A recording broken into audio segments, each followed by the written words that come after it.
This is Nitya, Assistant Professor, Department of Mathematics from St. Anne's Arts and Science College. Today we are going to see the gamma functions of recurrence problems. So recurrence already we had seen. I have taken you in the last class. Before the last class I have taken. So in that we have missed the problems. We are going to see the problems in the gamma functions.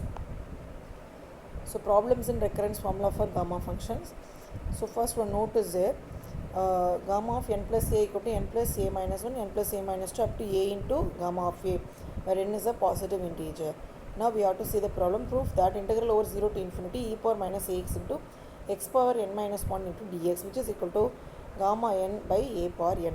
Let us say take the integral as capital I. Now put a x equal to y. So differentiate it a into dx equal to dy. So if your x is equal to 0, put then y equal to 0, x equal to infinity, then y equal to infinity. Therefore I can be written as this one. So apply that, and then 1 by a power n into 0 to infinity e power minus 1 into y power n minus 1 into dy. So 1 by a power n into gamma n. So which is equal to gamma of n by a power n.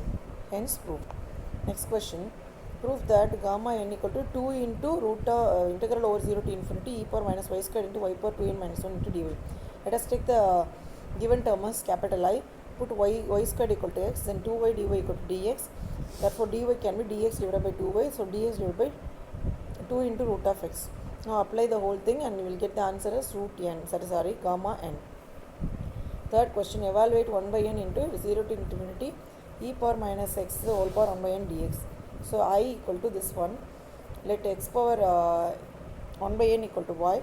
So x is equal to y power n, then dx equal to n into y power n minus 1 into dy. If x equal to 0, then y equal to 0. If x equal to infinity, then y equal to infinity. Therefore I equal to 1 by n into integral over 0 to infinity e power minus y n into y power n minus 1 into dy. Now so n and n get cancelled, so you will get the remaining term, that is gamma of n. So today we had seen the recurrence formula of the gamma function problems. So just go through it. Okay, hope you understand. Thank you.